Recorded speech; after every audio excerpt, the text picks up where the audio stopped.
आप सभी का मेरे YouTube चैनल में हार्दिक स्वागत है।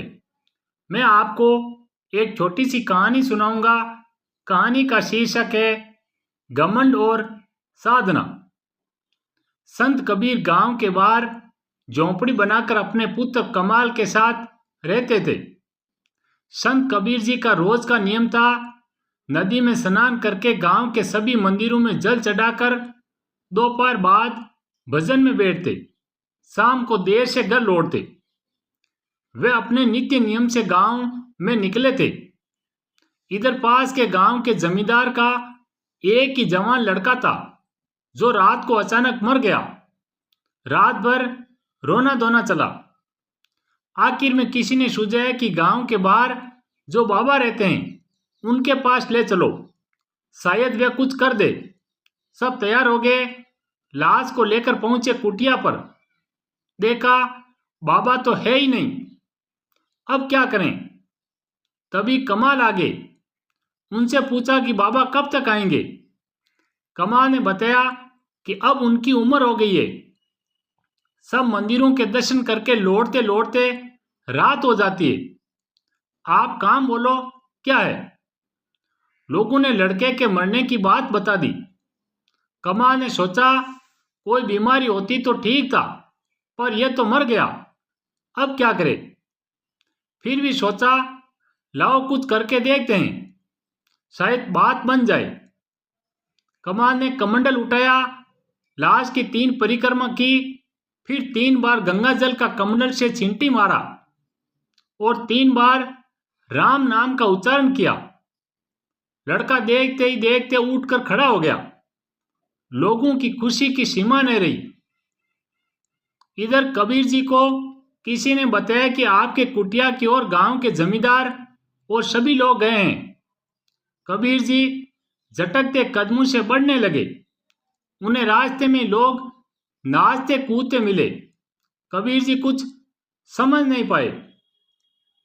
आकर कमाल से पूछा क्या बात हुई? तो कमाल तो कुछ ही और बताने लगा। बोला गुरुजी, बहुत दिन से आप बोल रहे थे ना कि तीर्थ यात्रा पर जाना है, तो अब आप जाओ, या मैं सब संभालूंगा। कबीर जी ने पूछा क्या संभालेगा? कमाल बोला बस यही, मरे को जिंदा करना, बीमार को ठीक करना, यह तो सब अब मैं ही कर लूंगा।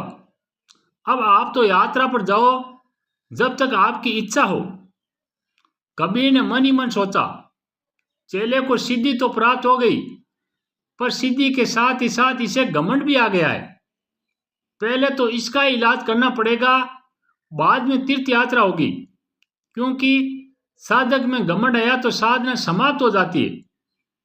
कबीर जी ने कहा ठीक है, आने वाली पूर्णमासी को एक भजन का आयोजन करके फिर निकल जाऊंगा यात्रा पर। तब तक तुम आसपास के 2-4 संतों को मेरी चिट्ठी जाकर दे आओ, भजन में आने का निमंत्रण भी दे देना। कबीर जी ने चिट्ठी में लिखा था कमाल भयो कपूत, कबीर को कुल गयो डूब। कमाल चिट्ठी लेकर एक संत के पास पहुंचे। उनको चिट्ठी दी। चिट्ठी पढ़ के वे समझ गए। उन्होंने कमाल का मन टंटोला और पूछा कि अचानक यह भजन के आयोजन का विचार कैसे हुआ? कमाल ने अहम के साथ बताया कुछ नहीं, गुरुजी लंबे समय से तीर्थ पर जाने की इच्छा थी, अब मैं ही कर लेता हूं। तो मैंने उन्हें कहा कि आप जाओ यात्रा करके आओ, तो वे जा रहे हैं और जाने से पहले भजन का आयोजन है।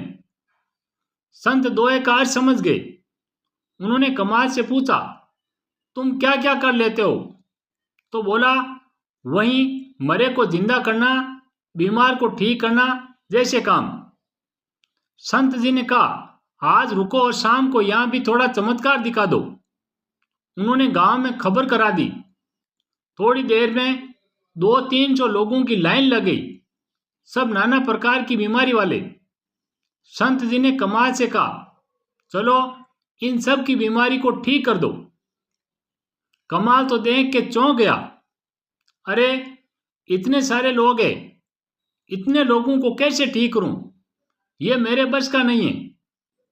संत जी ने कहा, कोई बात नहीं, अब ये आए तो निराश लौटाना ठीक नहीं, तुम बैठो।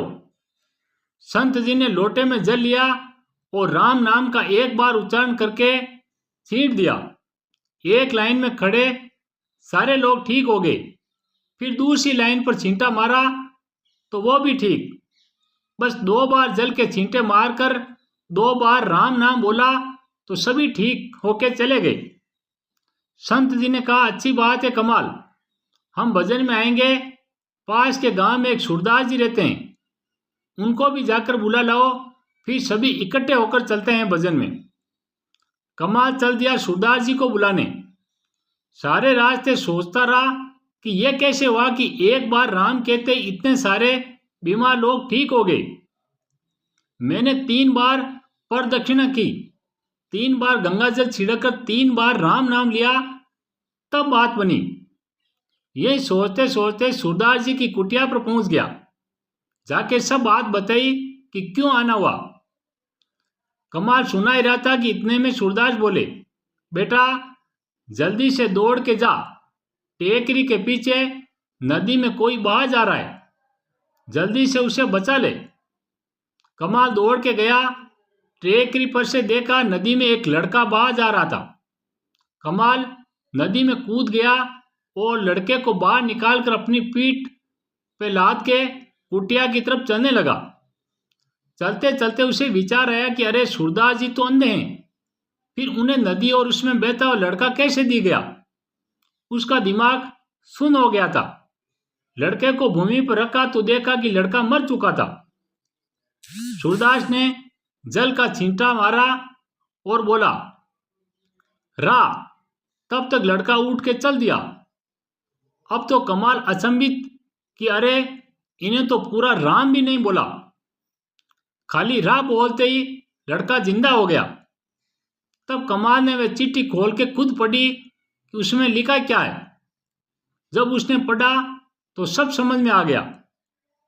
वापिस आके कबीर जी से बोला, गुरुजी संसार में एक से बढ़कर एक सिद्ध हैं, उनके आगे मैं कुछ भी नहीं हूं। गुरुजी आप तो यहीं रहिए, अभी मुझे जाकर भ्रमण करके बहुत कुछ सीखने समझने की जरूरत है।